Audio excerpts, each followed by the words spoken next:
CH-144। हाँ मैम, मैं जिंदा हूँ। लो, अब मेरे विंड मैजिक का मजा चखो, अंकित जोर से चिल्लाया। अंकित ने अपने विंड डिस्क मैजिक का इस्तेमाल किया और बीस्ट गेज में एक बवंडर लाने लगा। इस बार अंकित आरव को भागने का कोई भी मौका नहीं देना चाहता था। ये बवंडर बेहद खतरनाक था, लेकिन शेडो एलिमेंट पर सबसे कम असरदार था। आरव तुरंत परछाइयों में गायब हो गया और वो बवंडर उसे छू तक नहीं पाया था। दूसरी तरफ प्रवीण के हाथ में फायर फ्लेम्स आ गए थे। वो आरव पर अपनी फ्यूरी फिस्ट स्पेल से हमला करने वाला था। वो फ्यूरी फिस्ट सीधा उस तरफ बढ़ने लगा जहां आरव परछाइयों में छुपा हुआ था। भले ही विंड डिस्क बवंडर उसे छू तक नहीं पाया था, लेकिन अगर एक बार उसे ये फ्यूरी फिस्ट लग जाता तो उसके बचने का कोई रास्ता नहीं बचता। बूम! फ्यूरी फिस्ट की शक्ति बहुत खतरनाक थी। जिस जगह पर धमाका हुआ था वहां जमीन में एक बहुत बड़ा सा गड्ढा हो गया था। फ्लेम्स अब भी बहुत तेज थी। प्रवीण को भरोसा था कि इस बार आरव को अपनी शैडो स्पेल का इस्तेमाल करने का मौका नहीं मिलेगा। इतना ही नहीं, बल्कि इस धमाके की आवाज भी इतनी तेज थी कि इसे सुनकर बिल्डिंग के बाहर घूम रहे स्टूडेंट्स भी सतर्क हो गए थे। किस्मत से श्रेया और श्वेता भी इस बिल्डिंग के बाहर ही थी। जैसे ही उन्हें बवंडर की आवाज सुनाई दी, वो दोनों समझ गई कि अंदर एक मैजिक बैटल चल रही थी और अंदर की तरफ भागने लगी। जब वो अंदर पहुंची तो उन्होंने देखा कि प्रवीण अपने फ्यूरी फिस्ट से आरव पर हमला कर रहा था, जो शायद एक परछाई में छुपा हुआ था। प्रवीण, तुम क्या कर रहे हो? श्वेता जोर से चिल्लाई। प्रवीण आरव को बचने का कोई भी मौका नहीं दे रहा था। अगर उसकी जगह कोई आम इंसान होता, जिसके पास कोई डिफेंस इक्विपमेंट या फिर स्पेल न होती, तो वो तो अब तक कब का मर गया होता। श्रेया ने श्वेता की तरह चिल्लाया नहीं। वो चारों तरफ अपनी नजर घुमाने लगी और समझने की कोशिश करने लगी कि आखिर वहां चल क्या रहा था। जब उसे बीस्ट गेज के कोने में वो बदसूरत शैतानी लाश दिखी तो वो समझ गई कि कुछ गड़बड़ थी। उसने तुरंत श्वेता को रोका, जो बीस्ट गेज के अंदर जाने वाली थी। सैम, ये क्या कर रही हो? मुझे देखने दो, अगर आरव को सच में कुछ हो गया तो? श्वेता ने गुस्से में कहा। श्वेता, जल्दबाजी मत करो, श्रेया ने एकदम सीरियस टोन में कहा। सीड ने भी इन दोनों लड़कियों को देख लिया था, लेकिन उसके पास अभी इतना वक्त नहीं था कि वो उन पर ध्यान दे। उसे दूसरे स्टूडेंट्स के आने से पहले संजीवनी झील का पानी लेकर यहाँ से निकलना था। यहाँ से दूर रहो, ये लोग शैतान नगरी से हैं। जब श्रेया और श्वेता ये समझने की कोशिश कर रही थी कि वहां चल क्या रहा था, तभी उन्हें एक फायर बॉल दिखाई दी। जब उन्होंने ध्यान से देखा तो ये फायर बॉल नहीं बल्कि एक इंसान था जिसकी पूरी बॉडी फ्लेम से ढकी हुई थी। ये फ्लेम्स इतनी तेज थी कि वहां के लोहे के रॉड भी सुर्ख लाल हो गए थे, लेकिन उस इंसान की बॉडी पर रोज फ्लेम्स थी। जब वो इंसान सबके सामने आया तो पता चला कि ये उसके रोज फ्लेम्स थी और उसकी सुरक्षा कर रही थी। विलेन, तुम जिंदा हो, श्वेता खुशी से चिल्लाई। श्रेया भी आरव को देख रही थी। उसके खूबसूरत चेहरे को देखकर साफ समझ में आ रहा था कि वो भी हैरान थी। आरव की पूरी बॉडी फ्लेम से ढकी हुई थी और ये कोई आम फ्लेम्स नहीं, बल्कि रोज फ्लेम्स थी। वो एक फीनिक्स की तरह आग से फिर से जिंदा हो गया था, लेकिन श्रेया और श्वेता को यह समझ में नहीं आ रहा था कि आरव के पास ये फ्लेम्स क्यों और कैसे थी। तुम अपने उन कॉमन ग्रेड फ्लेम्स से मुझे मारना चाहते हो? आरव की आवाज में नफरत साफ सुनाई दे रही थी। उसके पास स्पिरिट ग्रेड फ्लेम्स थे, जिनके सामने कॉमन ग्रेड फ्लेम्स का टिकना नामुमकिन था। उल्टा, रोज फ्लेम्स के सामने प्रवीण की वो कॉमन ग्रेड फ्लेम्स उन सिपाहियों की तरह लग रही थी जिन्होंने अपने राजा को देख लिया था और उसके सामने झुक रही थी। रोज फ्लेम्स का ऑरा एकदम ताबड़तोड़ था। प्रवीण की कॉमन ग्रेड फ्लेम्स कुछ ही पलों में इनमें समा गई थी, यानी कि अब वो भी आरव की फ्लेम्स में बदल गई थी। आरव राजा की तरह इन सारी फ्लेम्स के बीचों बीच खड़ा हुआ था। अब मैं तुम्हें बताऊंगा कि असली फ्लेम्स क्या होती हैं। आरव की आवाज में गुस्सा और नफरत दोनों थे। रोज फ्लेम्स, आरव जोर से चिल्लाया। जब स्पिरिट ग्रेड फ्लेम्स कोई कॉमन ग्रेड फ्लेम्स का सामना करते हैं तो उनकी शक्ति और निखर कर बाहर आती है। इसलिए आरव की रोज फ्लेम्स का ऑरा आज हमेशा से ज्यादा था। जैसे ही ये फ्लेम्स सिमटकर उसके हाथ में आए, उनकी शक्ति और बढ़ गई। ऐसा लगता था कि ये किसी पर हमला करने के लिए बेचैन हो रही थी। फियरी फिस्ट, आरव अपने दोनों घुटनों पर गिर गया और अपने हाथ से सारी फियरी फिस्ट की एनर्जी जमीन में ट्रांसफर कर दी। Ground break. जैसे ही आरव ने ये बोला, वो रोज फ्लेम्स फियरी फिस्ट जमीन से बाहर आ गई और जहां अंकित और प्रवीण खड़े थे, वहां अचानक बहुत तेज धमाका होने की आवाज आई। बूम! इसके ठीक बाद जमीन हिलने लगी और फ्लेम्स ऐसे बाहर आने लगी मानो वहां कोई ज्वालामुखी फटा हो। इन फ्लेम्स को देखकर ऐसा लग रहा था कि ये एक बड़े से फूल की तरह खिल रही थी। इनके ठीक बीचों बीच एक फायर पिलर था और उसके चारों तरफ फ्लेम्स थी। ये दृश्य सबको चौंका देने वाला था। श्रेया और श्वेता भी ये देखकर हैरान रह गई थी। उनकी आंखें बड़ी बड़ी हो गई थी। इन फ्लेम्स के बीच में दोनों अंकित और प्रवीण अपने डिफेंस इक्विपमेंट एक्टिवेट करने की कोशिश कर रहे थे, लेकिन इन स्पिरिट ग्रेड फ्लेम्स के सामने वो किसी काम के नहीं थे। उनके सारे इक्विपमेंट एक सेकंड में ही जलकर राख हो गए थे। जब धमाका हुआ था तो अंकित और प्रवीण हवा में फेंके गए थे और उसके बाद सीधा उन रोज फ्लेम्स में जाकर गिर गए थे। इन फ्लेम्स को जलते हुए काफी वक्त हो गया था, लेकिन आरव अंकित और प्रवीण पर कोई दया नहीं दिखाना चाहता था। वो जलते रहे, लेकिन आरव ने उनकी तरफ मुड़कर भी नहीं देखा। आरव ने सीट के दोनों चेलों को मार दिया था और अब वो नफरत भरी निगाहों से सीट की तरफ देख रहा था। सीट के चेहरे पर अभी वो मुखौटा था जिससे आरव उसके एक्सप्रेशंस नहीं देख पा रहा था, लेकिन उसकी आंखें देखकर आरव समझ गया था कि वो पूरी तरह से शॉक में था। संजीवनी भूमि की घटना को अभी सिर्फ 2 साल ही हुए थे और जो इंसान मैजिक हाई स्कूल के एडमिशन एग्जाम्स में फेल हो गया था, वो आज इतना शक्तिशाली बन चुका था। सीट को अपनी आंखों पर यकीन नहीं हो रहा था। एक वॉरियर क्लास का जीव भी उसे नहीं मार पाया था और उसके सामने 2 इंटरमीडिएट मैजिशियंस भी राख में बदल गए थे।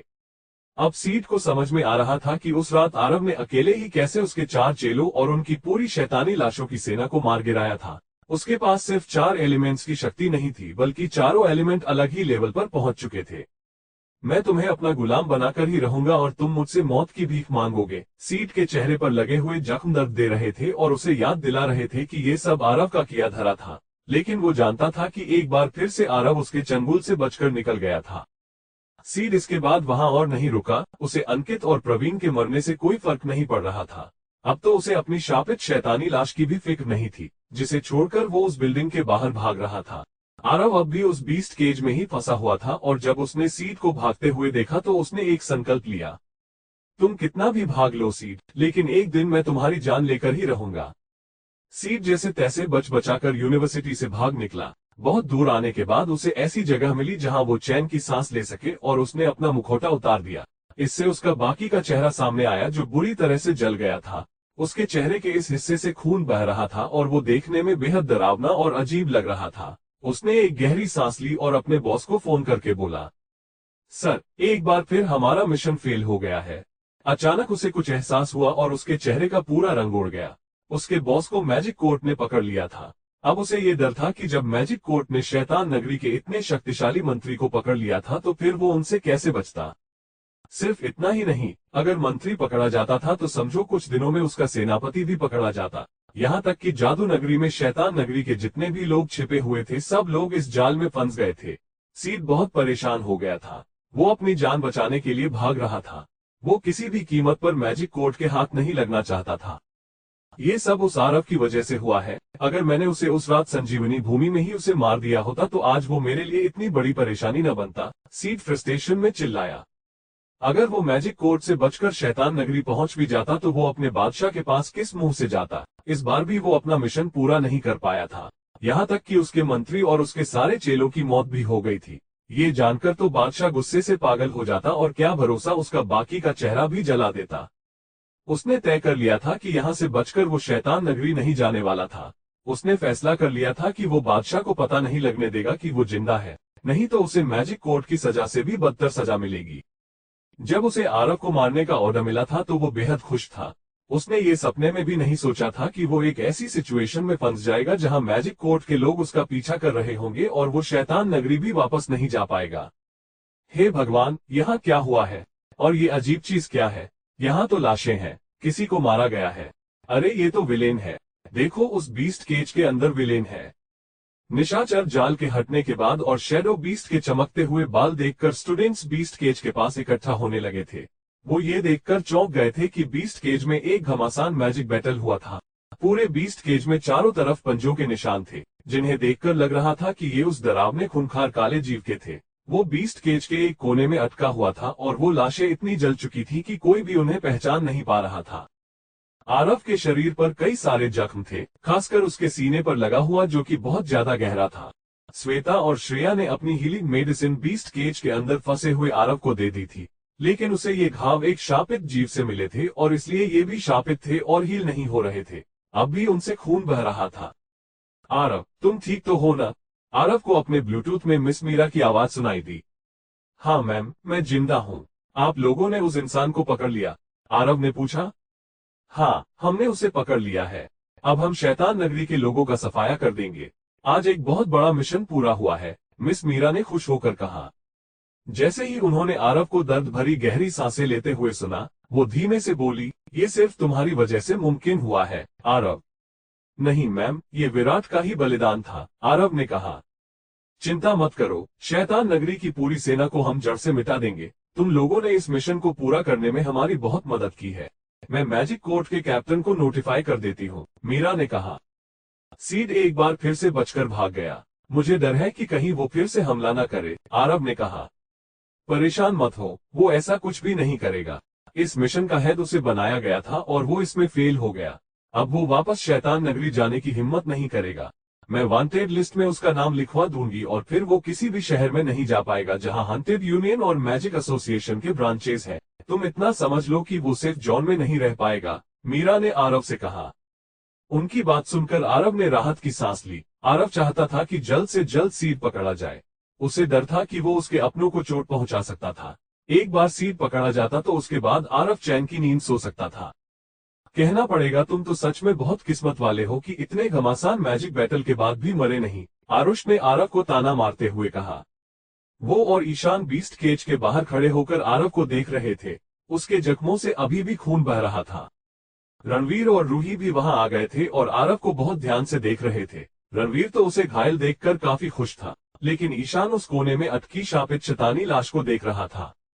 जाइंट शैडो स्पाइक ने उसे इतना दर्द दिया था और इतनी बुरी तरह थका दिया था कि वो अब अपनी एक उंगली भी नहीं उठा पा रही थी। यूनिवर्सिटी में पहली बार कोई ऐसा खूंखार जीव देखा गया था और इसलिए सारे स्टूडेंट्स उसके बारे में बात कर रहे थे। आखिर तुम्हें इतनी ज्यादा चोट कैसे लगी? एक शर्मीली लड़की आरव को देखकर बीस्ट केज के पास आकर बोली। आरव ने जब मुड़कर देखा तो वो उसे जानी पहचानी सी लगी, लेकिन आरव को उसका नाम याद नहीं आ रहा था, इसलिए वो उसकी बात सुनकर मुस्कुराने लगा। रुको, मैं तुम्हें अभी हील करती हूँ, बस हिलना मत। वो लड़की बीस्ट केज के बाहर बैठी और अपने स्टॉस को कंट्रोल करने लगी। आखिर तुम इसकी मदद क्यों कर रही हो? अपने चारों तरफ देखो, कोई भी इसकी मदद नहीं करना चाहता। ऐसे में अगर तुम इसकी मदद करोगी तो यूनिवर्सिटी के सारे स्टूडेंट्स भी तुमसे नफरत करने लगेंगे, उस लड़की के बगल में खड़े हुए एक लड़के ने कहा। लेकिन उस प्राची नाम की लड़की को इससे कोई फर्क नहीं पड़ता था कि बाकी लोग उसके बारे में क्या सोचते हैं। उसने अपनी आंखें बंद की और फिर से अपने स्टॉस पर फोकस करने लगी। मुझे ये चोटें एक शापित शैतानी लाश से मिली है। तुम मुझे हील नहीं कर पाओगी, तुम्हारी शक्ति। इससे पहले कि आरव अपनी बात पूरी कर पाता, प्राची ने उसे बीच में ही टोककर स्माइल करते हुए कहा। अब मैं वो पहले वाली प्राइमरी मैजिशियन नहीं रही, तुम फिक्र मत करो, बस मुझे अपना काम करने दो। कुछ ही पलों में प्राची के चारों तरफ अलग अलग स्टार पाथ आ गए थे जो एक दूसरे से जुड़ रहे थे। ये बिल्कुल ही सिल्क रिबन की तरह नाजुक लग रहे थे और इनके जगमगाते सफेद रंग के कारण प्राची इनके ठीक बीचों बीच किसी परी की तरह लग रही थी। उसके स्पेल पड़ने पर एक हीलिंग रे बाहर आए। इसका असर प्राइमरी हीलिंग मैजिक से बिल्कुल अलग था। इंटरमीडिएट हीलिंग मैजिक देखने में बिल्कुल एक तितली की तरह था और ये तितली अपने आप जख्मों की तरफ खींचे चली जाती थी। जैसे ही इसने आरव के जख्मों का ऑरा महसूस किया, ये अपने पंख फड़फड़ाने लगी और जख्मों के चारों तरफ उड़ने लगी। धीरे धीरे वो उन जख्मों को साफ कर रही थी और उनसे सूजन मिटा रही थी। श्रेया और श्वेता की दवा से आरव के जख्मों पर कोई असर नहीं पड़ा था, लेकिन जब वो हीलिंग बटरफ्लाई इन जख्मों के पास आई तो आरव का खून बहना बंद हो गया और उसके जख्मों पर एक हल्की सी सफेद चमकदार परत आ गई। उसके सीने पर एक बहुत गहरा घाव था।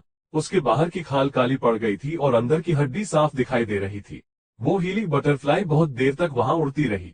उसके बाद ही वो उस जख्म का श्राप पूरी तरह निकाल पाई और उसे सिल पाए। जब हीलिंग बटरफ्लाई आरव को हील कर रही थी तो उसे खुजली जैसा कुछ महसूस हो रहा था, लेकिन जख्मों का दर्द तो जैसे गायब ही हो गया था। अब आरव के चेहरे में भी थोड़ी जान आ गई थी। जब उसने उठने की कोशिश की तो प्राची ने उसे डांट कर कहा, चुपचाप लेटे रहो, तुम्हारा खून बहुत बह गया है। मेरी हीलिंग बटरफ्लाई तुम्हें रिकवर होने में थोड़ी मदद कर सकती है। आरव बिना कुछ कहे वापस लेट गया और वो हीलिंग बटरफ्लाई आरव के ऊपर एक चमकने वाला पाउडर डालने लगी जो उसकी बॉडी में समा रहा था और उसके अंदर खून बढ़ने लगा था। अब उसका सिर भी नहीं घूम रहा था। वो सब कुछ साफ साफ देख पा रहा था।